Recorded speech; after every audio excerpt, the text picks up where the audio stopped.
So live letter number 66 just aired and it sits at a whopping 6 hours long. That's a lot to watch and digest, so I'm here to trim it down and quickly go over what was revealed so you can keep up when your FC starts talking about the new changes. First up, we have the reveal of the new login screen.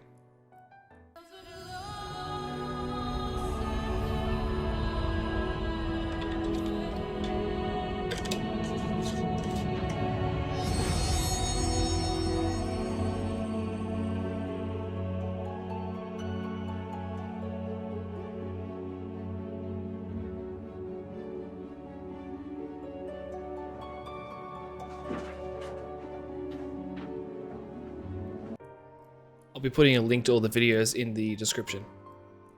Now onto the combat changes, and first off we have the announcement that most primary abilities will be changed to line up with the minute or 2 minute long windows.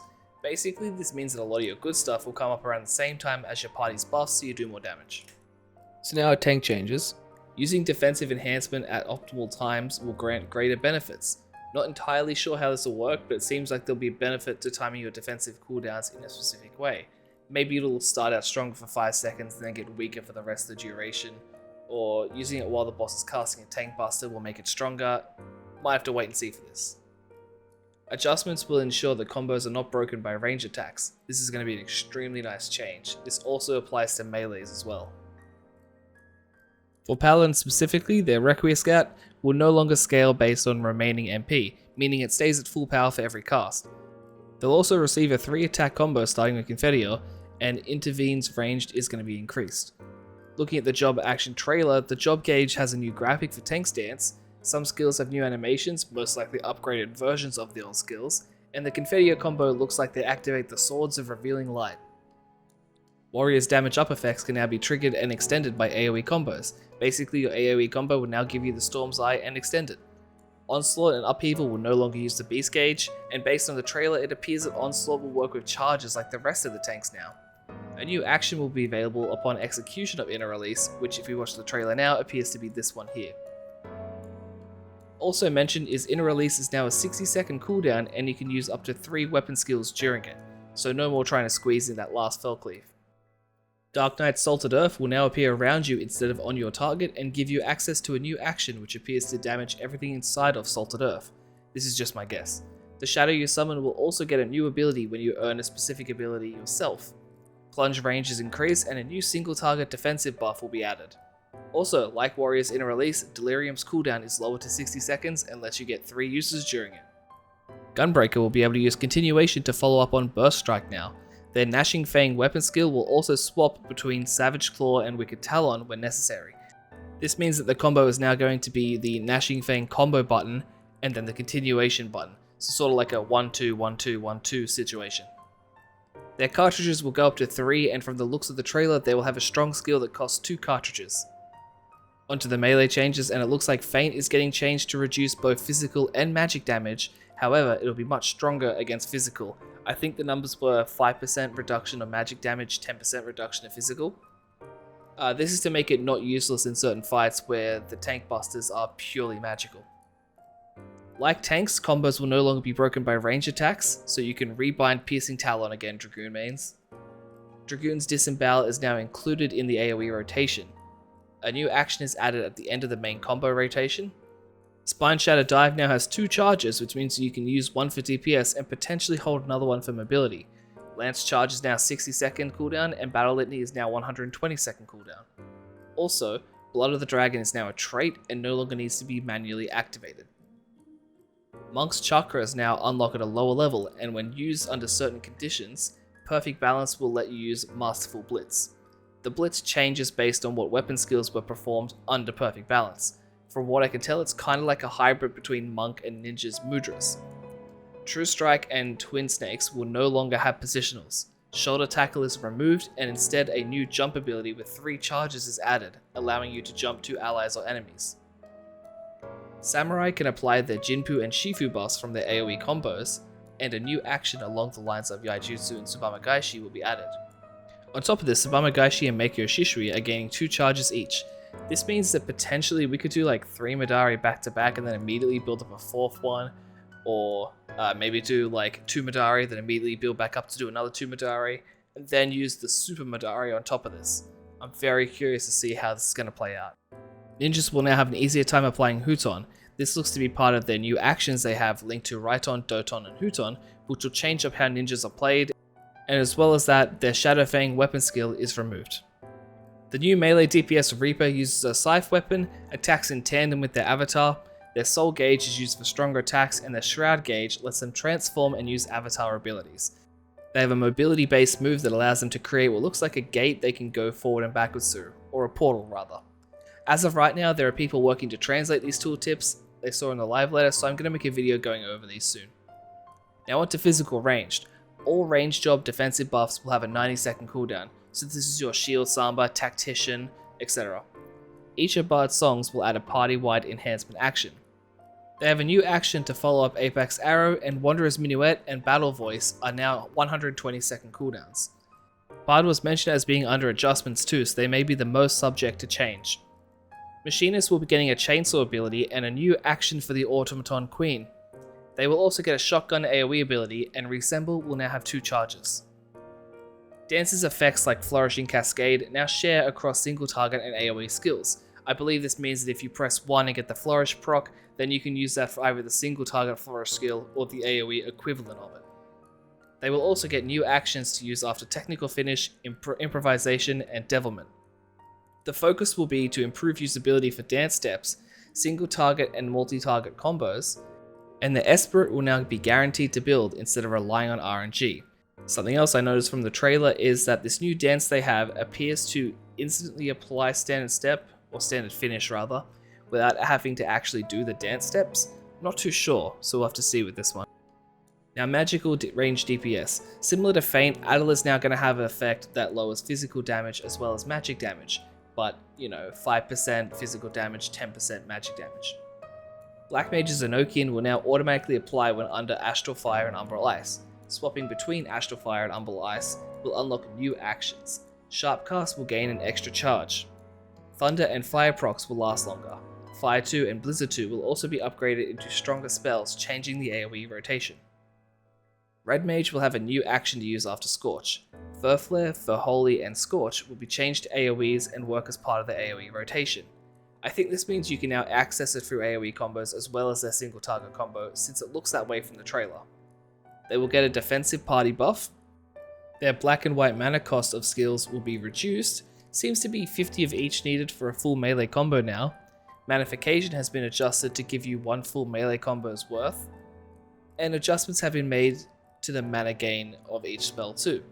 Displacement and engagement potency is now the same, which is a welcome change on fights where the arena is just a bit too small for displacement. Plans to change Manification to 120 seconds to be the same as Embolden. Now Summoner may as well have been the 3rd job released in Endwalker. It's like 90% different, so I'll give a quick summary, but for any Summoner mains, I'd really recommend you look into this in detail. First off, you no longer summon Edgies, because you instead summon the actual primals themselves. Garuda, Ifrit, and Titan, you just summon them now, and then you can use them to augment your abilities. Dots are removed as the job now focuses on cycling between all of your summons. After many debates, the raise and physics spells still remain. From what I can gather, it seems like you rotate between the 3 primals now, Bahamut and Phoenix. So using them to augment your spells lets you use some cool looking stuff, and then they also have a dash when you're in the Ifrit phase.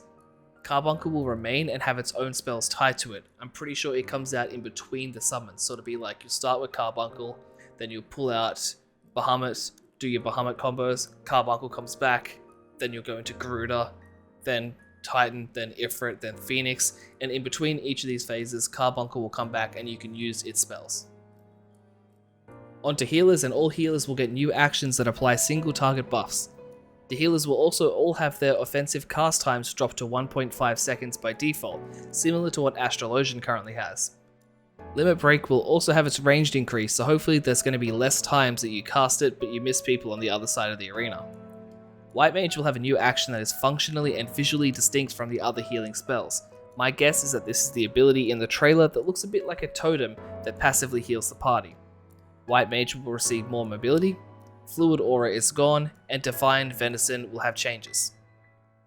Astrologian's Diurnal and Nocturnal Sect will be removed, and basic healing actions will work like their diurnal versions. Divination will be changed to no longer require seals. Seals will now be used for enhancements applied to the astrologian themselves. You will still be able to shield under the neutral sect. Redraw will no longer have changes, but instead will be repurposed after one use when you have a card drawn. Minor Arcana will have changes as well. New AoE spell that has healing and offensive elements, like this meteor shower looking thing here, will also be added. Scholars will gain an ability that will increase the movement speed of your party even in combat. It basically gives sprint to everyone. I can see this being a bit cool for some mechanics since it will theoretically let your party use the equivalent of 2 sprints if you coordinate it right. They will also get a powerful single target buff for a party member. Sage is able to lock onto a designated party member similar to like a healer dance partner type thing. You can even put this on yourself. When attacking an enemy, you can simultaneously heal your designated party member. They draw upon unique resources for healing, enhancements, and attacks, and they have an ability that alters the effects of their other abilities. If you look at the gameplay, it seems like a lot of their DPS spells will just passively heal their partner. And those are the job changes. We have a few more changes revealed in this live letter, however. When using Raid Finder for Savage duties, you'll be matched with 1 Pure Healer and 1 Barrier Healer. The Party Finder has also been updated to split the healers into these 2 categories. You can also set it so only players who haven't received weekly rewards can join you, and you can also no longer see parties that you can't actually join because of the 1 player per job rule. They didn't specify if this is an option you can disable, however, and I really hope they do give you that option, because if you play multiple jobs and you're flexing, it's going to be a bit annoying if the one you're currently selected locks you out of seeing a bunch of parties. Duty reward adjustments are being made too. Trials will now drop a weapon coffer as well as a random weapon, which makes the grind much easier. The final Savage fight in each raid tier for Bahamut and Alexander will now drop a random weapon coffer as well as a weapon, and Bahamut and Alexander and Omega raids will now drop gear and accessories in coffers, similar to how it works in Shadowbringers and soon to be Endwalker. You can now separate conditional enhancements in your HUD and adjust their position and size separately. By conditional, they mean procs, so you can have your buffs in their normal spot, but make it so your proc-based buffs are larger and somewhere more visible on your screen. Ground targeting is being made easier. A new option will allow you to press the button to bring up the AoE targeting indicator and then press it again to place it, so you don't need to click. You can also lock the cursor from leaving the range of the ability. You'll also now be able to see which target a spell is being cast on, so when you see a healer slow casting raise but you don't know who they're putting it on, you'll be able to look at the number next to the spell and see that it's being used on party member number 2, which is the second person in the party list. When incapacitated, your health bar remains now. This helps people who are on the floor waiting for a raise, but not in your party, to be more visible. Unreal trials are temporarily removed while they figure out what to do with scaling. Belts are gone, and if you have a belt equipped when the expansion launches, it'll go to the Calamity Salvager, and while all the other belts that you have will remain in your inventory. For fans of Eureka, you don't have to worry about the speed belt going away because they'll give you a substitute speed ring that you can get in its place. A stat squish is happening for everything between level 50 and 80. The potency of potions, food, and material will be reduced to match. Many adjustments are made to help the balance with downscaling. And when doing undersized parties, you'll be now getting the enhanced echo, which will make undersizing as effective as it's supposed to be. XP gains will also be downscaled, and instead of each individual mob giving experience in a dungeon, it'll come at the end in one big go when you defeat the boss. High quality items are being removed for the most part. Random materials from the overworld won't give you high quality materials, and neither will gathering. The only high quality stuff that will remain is crafted items, including materials that you craft, and the crafted gear released each raid tier. Old stuff will remain high quality, but won't give you bonus effects when trading it in. The Ethernet will also be receiving some updates. The fee for teleporting will be recalculated, so instead of building up to a cap of 999 gil, places will cost even more to teleport to, or even less. So basically, places that used to cost 999 might cost a lot more or might cost a lot less. For example, in the video they showed off, they were in Costa del Sol, and if you were there, you would need to pay 1,442 gil to go to Kugane, but you'll only need to use 498 to go to the Crystarium. So it's been a complete overhaul, and a recalculation has been done from each zone to each zone. The Ethernet within cities is also getting a new UI element, making it easier to tell which mini Aetheryte you're going to. If you're a fisher, your fisher's intuition progress will remain when you log out. This is added because of the auto logout feature that's in the game right now. This will also be remaining for the foreseeable future. Data center travel will come after Endwalker's release date due to the need to focus on helping fix the server congestion. And finally, there is a bunch of new merch coming, including a calendar, new albums, pins, acrylics, shirts, and a new Y'shtola doll. There's also the announcement that there'll be another live letter with more unannounced information coming on November 6th, which will focus on crafting, gathering, system-related adjustments, and a new PvP mode. And to end it off, the Dragon Quest event is returning after the current Final Fantasy XV rerun event ends. And that is a wrap. Thank you all for watching and making it this far. My name is Vic Wright, I've been your recapper, and I hope to see you all next time.